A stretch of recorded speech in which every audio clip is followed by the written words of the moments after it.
The barbell waits patiently on the floor, like a dog for its master.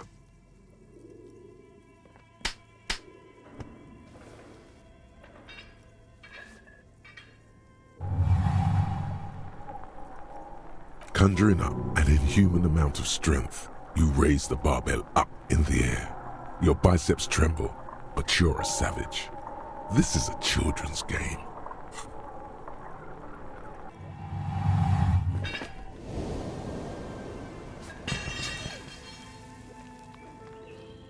A warm wave of accomplishment washes over your head as you drop the barbell to the floor. For a moment, it feels like you're strong enough to succeed at anything you ever set your mind to. Hey, but you're still in a ghost house. What if someone heard this? What if they know you're here? Good technique.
Just an ordinary.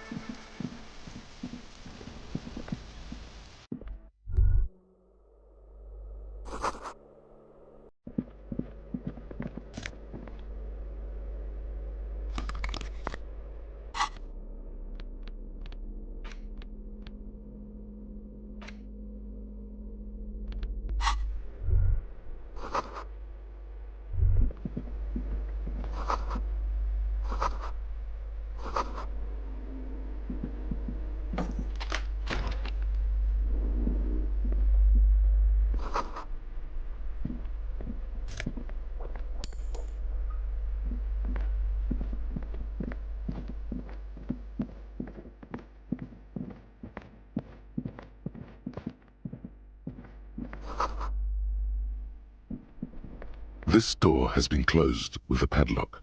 A chalk-drawn number on the board says, number 11. It's a solid lump of metal, but the shackle is deeply corroded. A solid pair of chain cutters would make short work of it. Better whip out those cutters. You won't get very far otherwise. You hear someone walking around inside, rearranging the furniture. The number on the panel says 10. The walking stops abruptly, but no one comes to the door. You can feel tension on the other side. A poor communard from the looks of it. The room is barely bigger than a closet. Do I have to open the door?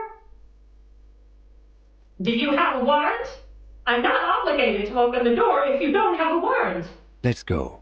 We don't have a reason to get inside that apartment. Later then, entering this door seems a physical challenge.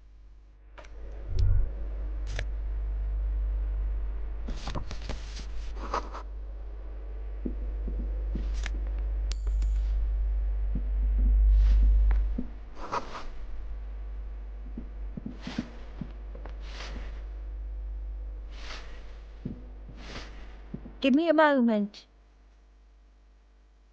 The cold never does any good for my bronchitis.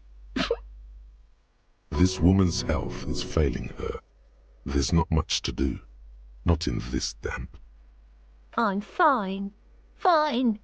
Don't you worry about me. You're still worried.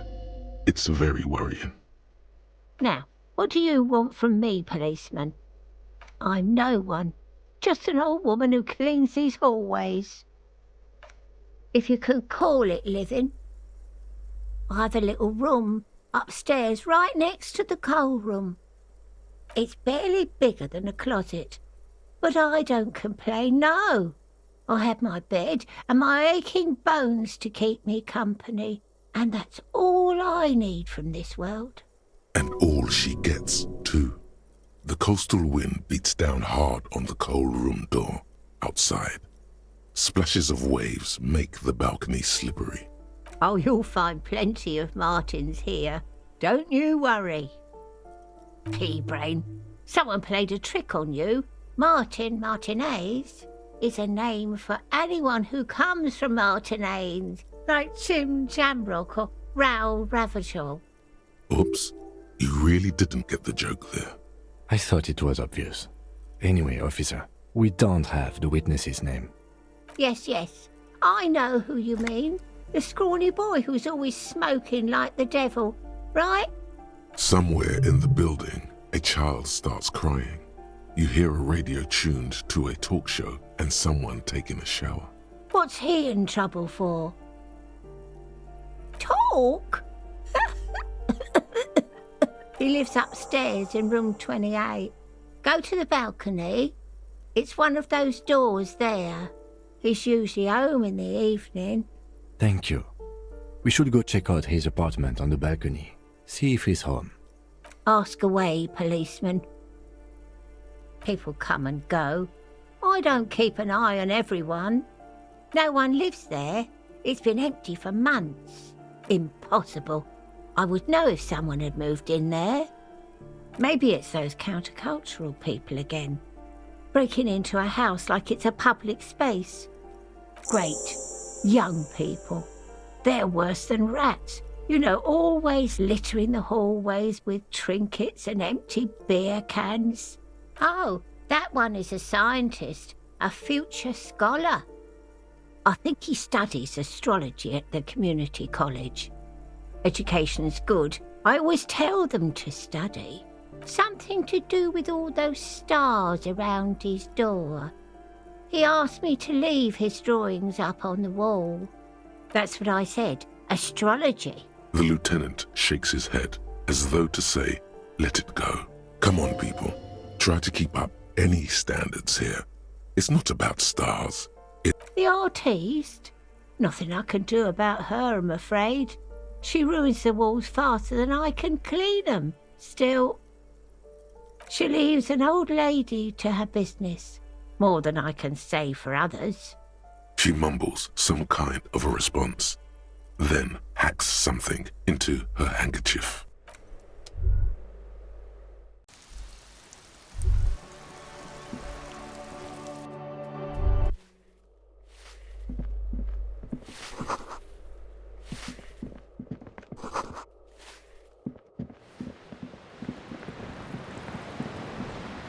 A shift in temperature. The air chills around you.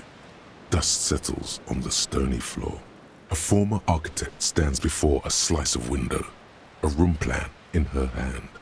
A cold wave has made the air in the building stand still and frozen, with temperatures falling down to -20 degrees Celsius.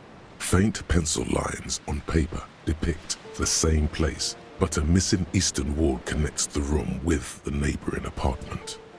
Ideas for arranging the furniture have been jotted down. Is red from the cold. She's breathing on her fingers, clasping the plan. Traces of sadness are visible in her expression. It's clean and empty, with new tapestry embellishing the walls. A standard HB graphite pencil has fallen off a three-legged stool in the middle of the room.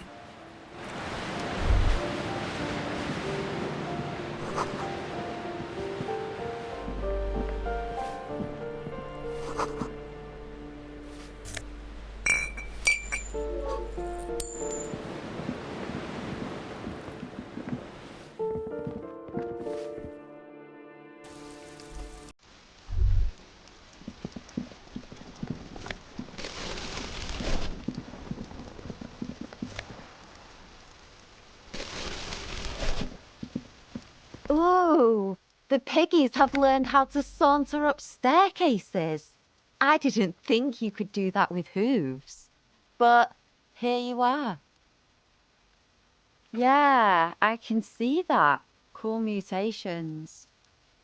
That smell coming from her paint bucket. It's not paint. It's heavy fuel oil. Red-dyed heavy fuel oil, intended for exclusive use in government vehicles, to be precise. What did you think I was using? Aquarels? Sucked it out of a cop's fuel tank myself. Back in Jamrock. She really did it. She's proud of it too.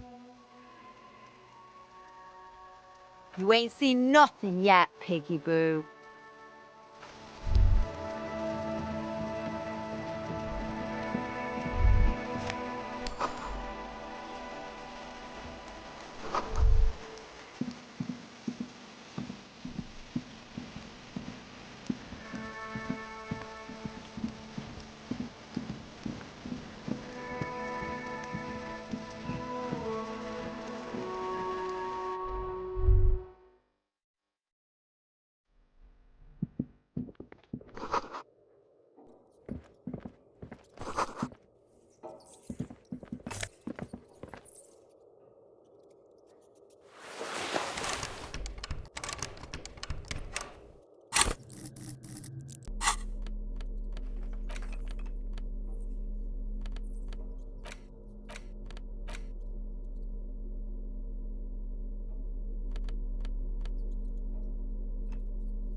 Hello again, officers.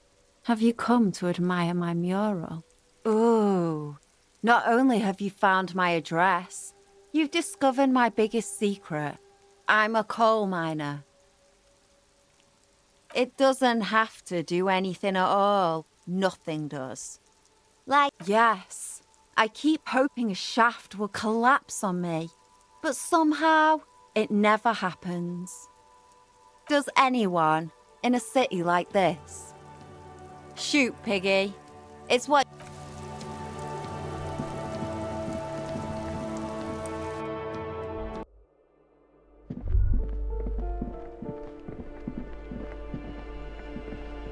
You hear someone walking around inside. Excuse me? Of course not. Scare them. Suspected of some big crime. There's no sweet talking your way in there. Be official. Oh, come on. That was smart.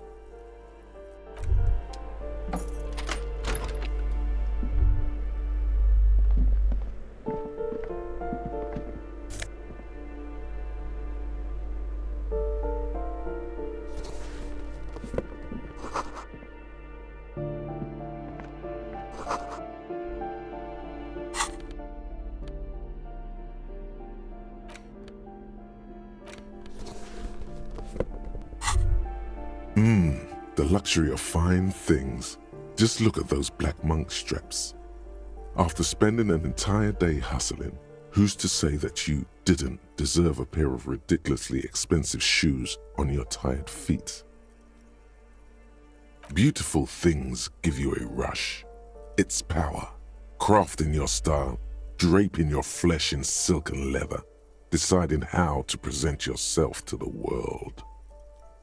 Remember, when they come to take it away from you, you worked for those shoes. Whether you like it or not, wearing these shoes has made you more liberal, ultra-liberal.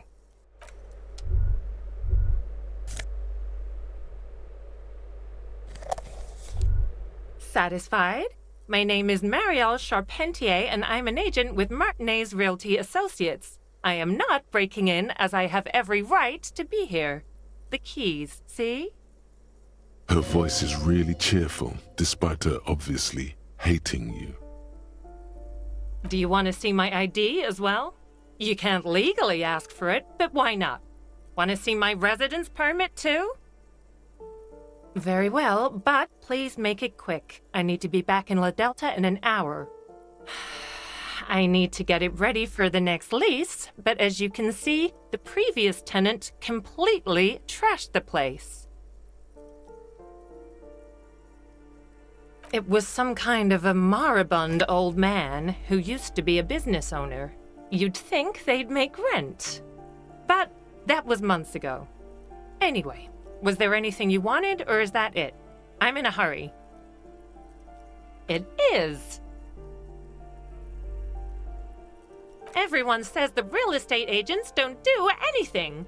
But here I am in the middle of the night cleaning up someone's crash pad. So, the sooner we get this over with, the better. Come to think of it, she does look incredibly tired. Oh, that's another huge mess. The former tenant owes us 3 months of rent. 3. We closed the apartment and planned on auctioning off the valuables, but...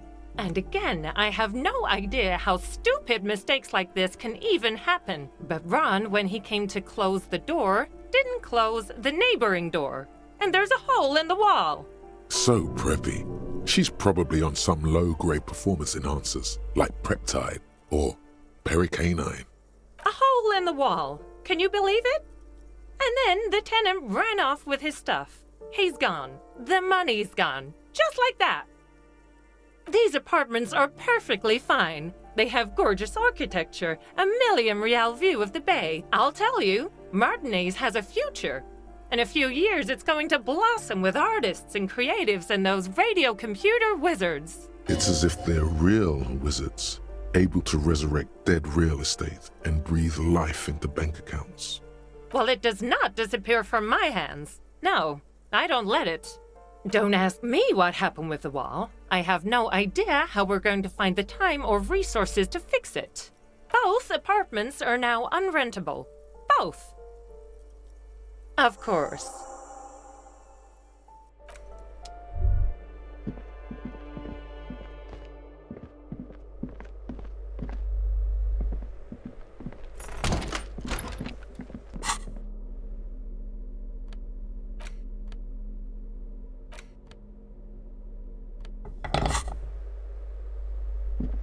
This door has been closed with a padlock. What are you doing? You're trying to cut the body of the lock with the chain cutters, and it's really not working. I believe it's the shackle you mean to cut, Detective. He's just trying to help. Don't take it bad. Relax. Perhaps you should give it another go. The shackle snaps like a twig, and the lock falls to the floor with a little thud. It should be possible to enter now. After you, Detective.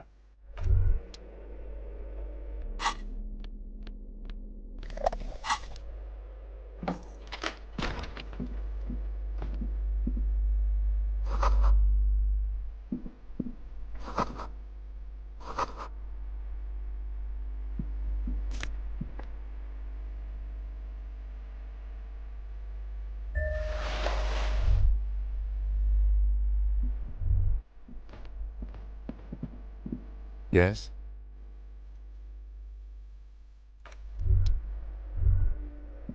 A plaster cast bust depicts a middle-aged man with impressive sideburns.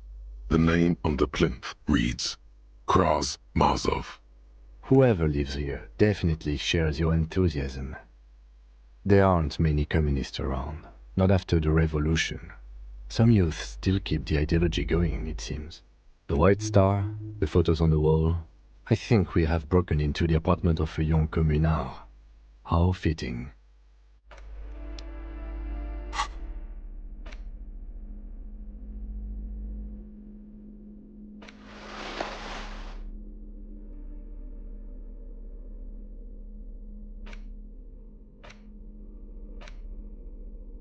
An intricate web of blue lines stretches across the torso. The pattern still kind of has an ethnic feel to it, but nothing familiar.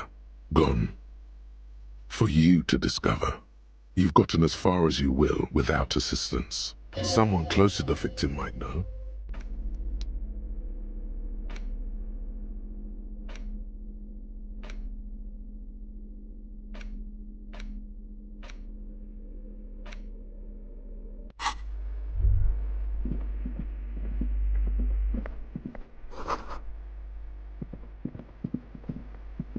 That isn't just a five-pointed star. It's an inverted white pentagram cradled in a wreath of antlers, the iconography of communism.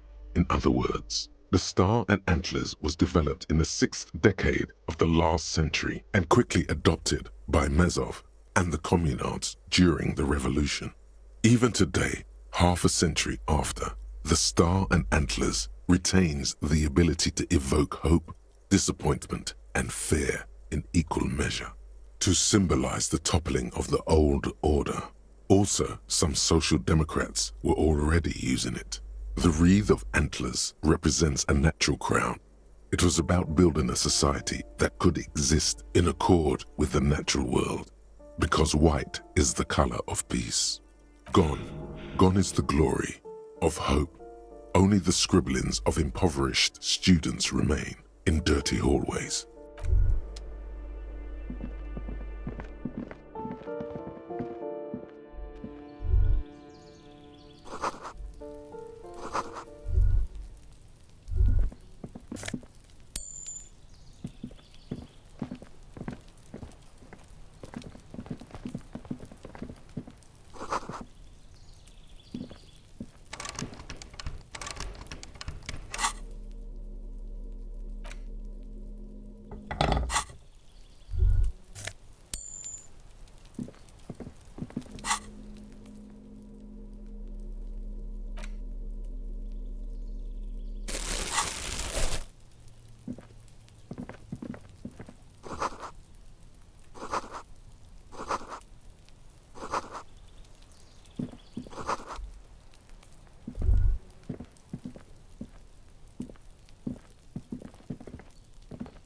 This door is made of metal and appears to be reinforced. Someone here really values their security. Number 28. This is where the cleaning lady said the smoker on the balcony lives. Let's see if anyone's home. Knock on the door. No one answers. Looks like the young man we are looking for isn't home. I think our best chance to catch him is in the evening. We should return tomorrow after we have finished with our day's work. How about 9 p.m.? Sound good? Tomorrow, 9 p.m., right here. Apartment number 28. Good, let's go. Damn. Turns out it's quite tricky finding someone in a big apartment building. Don't worry. You'll get him. Remember, tomorrow. He's probably gone for today.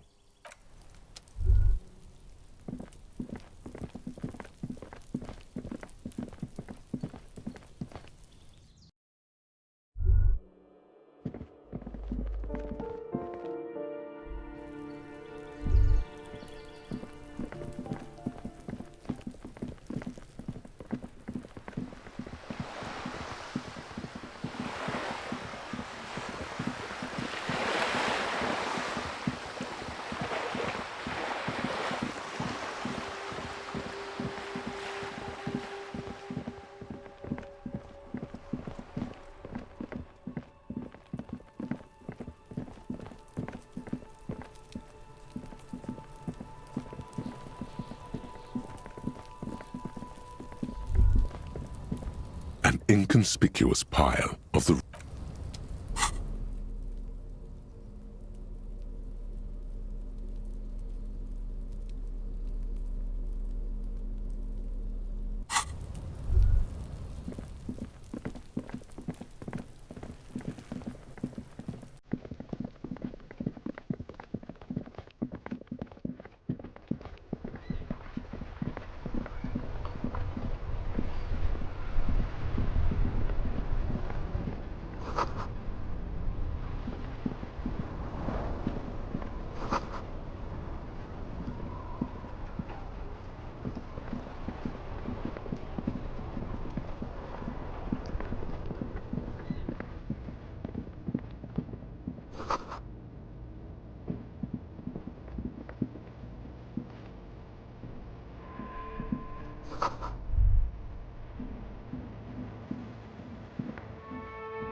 A crumpled billboard reading,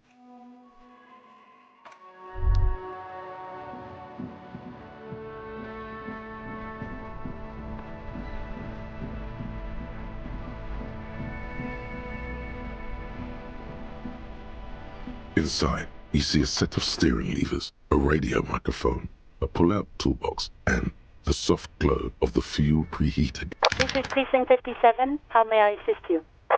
57. In the cabin, you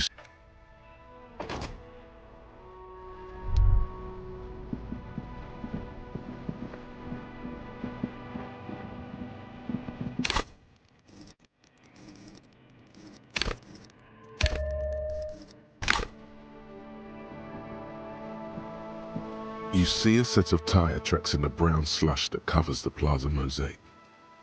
Cop habit. You look at everything. This isn't case-related, you think. Hard to say. Your vision is blurred and you're having difficulty concentrating thanks to your relentless hangover.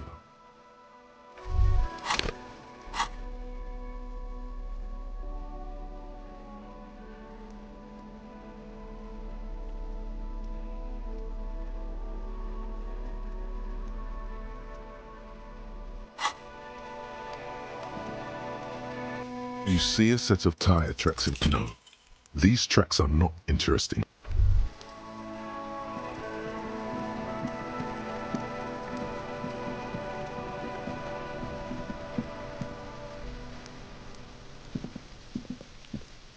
There are several footprints. An inconspicuous pile of the roofing because there's a secret door hidden behind the panels of Eternite. That's why they're too orderly. There it is. You see a shabby little door.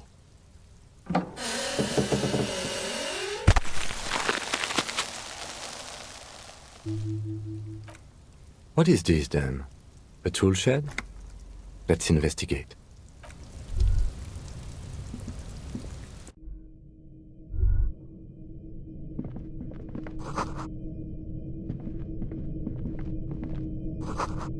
Be still, my beating heart.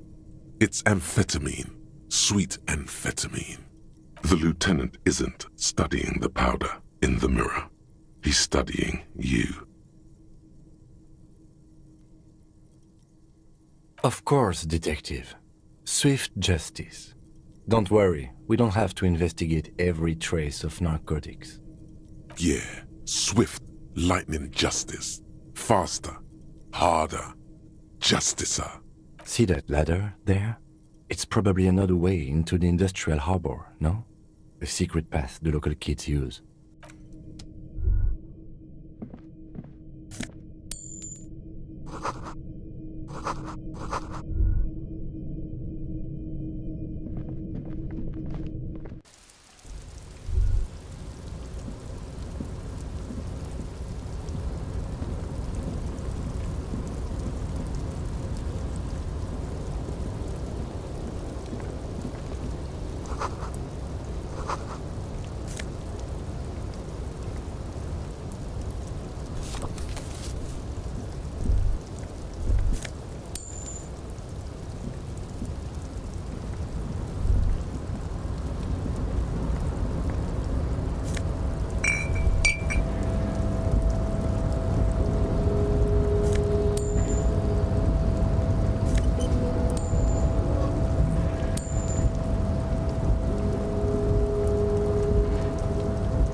Looks like someone left his tarpaulin cloak hanging on the railing here.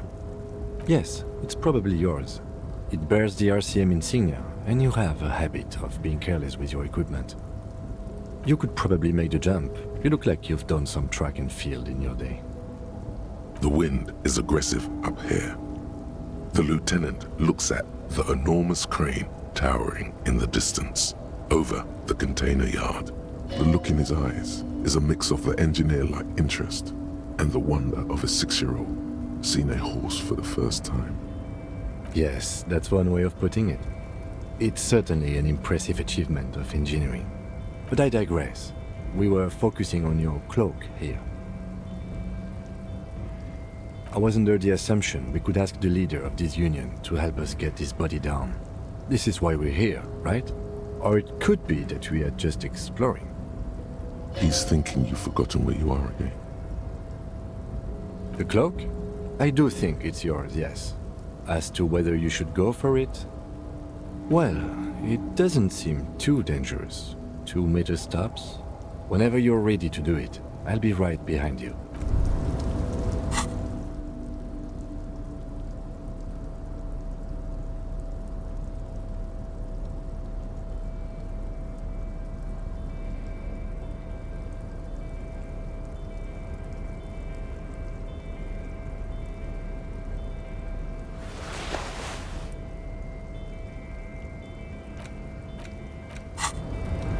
The pockets of these new jeans are perfect for sticking your hand into. Makes you look cool, calm, and collected. As your hand enters the pocket, your fingers brush against something, soft, yet crinkly. Hey, it's a chewing gum wrapper. It reminds you of the fruity juice of apricots.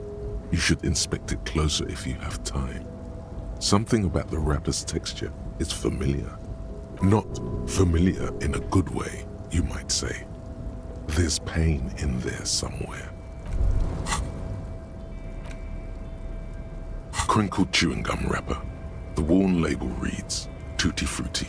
It smells faintly of apricots with a barely noticeable twinge of cinnamon. Good question.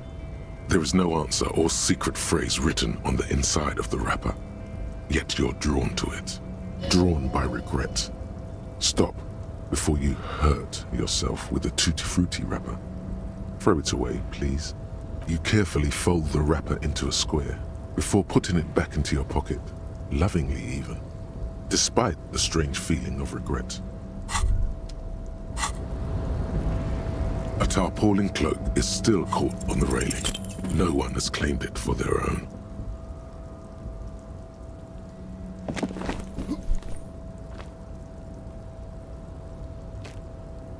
Nope, no.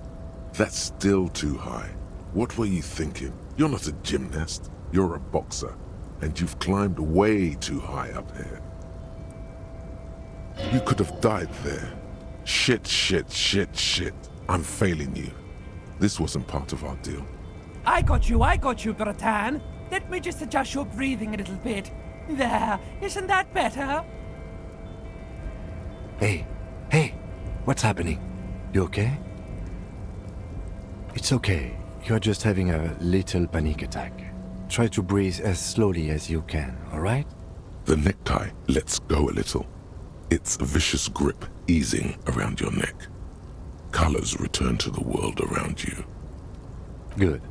We can always come back when you're feeling better.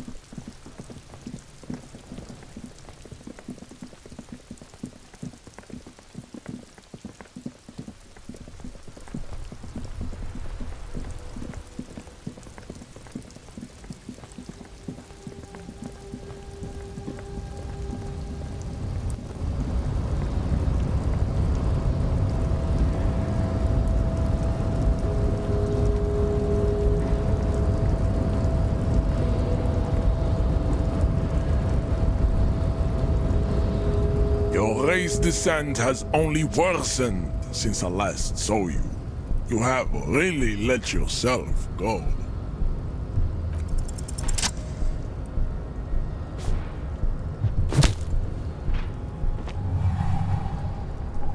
Just like that, instinct took over.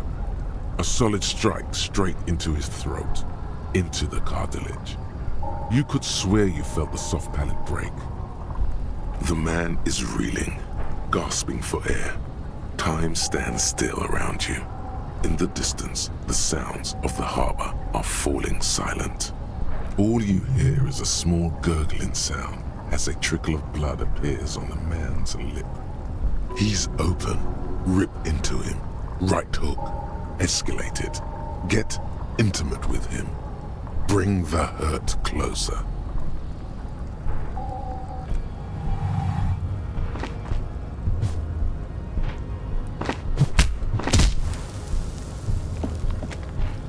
The man lands with a dull thump, like a broken-down puppet of muscles and sinew. For a moment, he still tries to keep his head up, dazed eyes looking at you with unimaginable surprise. To your left is the button. As you slam your fist on the button, the man collapses entirely, his head rolling to the side. Looks like you're the new Measurehead now. Her voice is surprisingly calm. No one is the new Measurehead. Let's go before he gets up.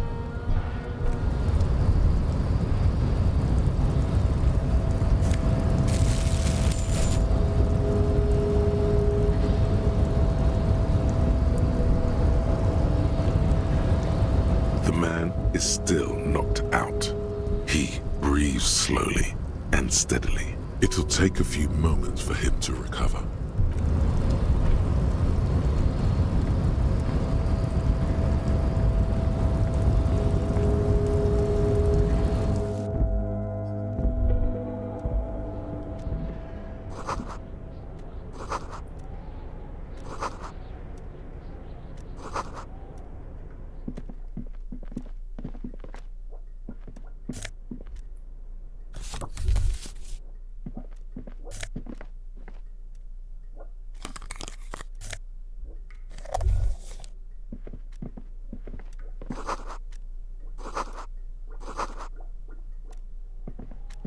On second glance, someone has forgotten to properly close one of the drawers.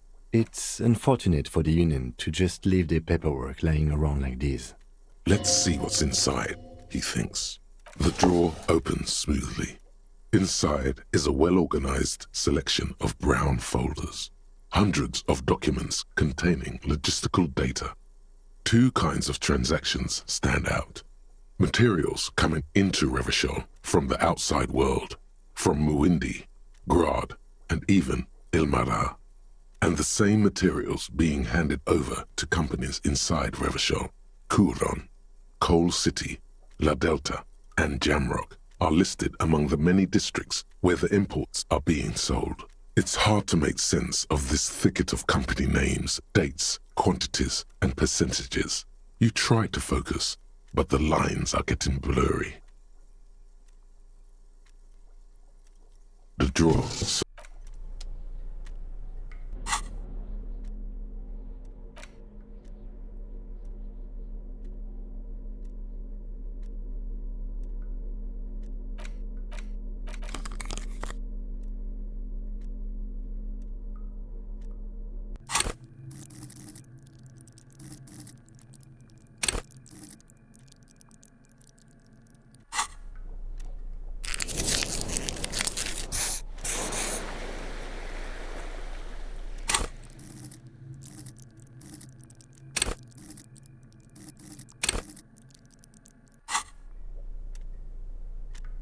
The file cabinet stands steady as ever. Whatever's hidden here is hidden well. Concentration isn't enough. Only a trained accountant with a background in logistics would be able to really make sense of it. However, there is a little handwritten note stuck on the side of the drawer. It appears to be a to-do list written in large, uneven capital letters. Remember, Leo, Everard's shoes, special whirling borscht, water Everard's plants, sweep office floor, more banners. All items on the list have been crossed out and the note itself is crumpled. Everard Clare, probably, the head of the Debarders Union. One of his aides must have left it. Nothing incriminating here. What is so special about this borscht? Code for drugs? Remember, Leo, all items on the list, the drawer slide.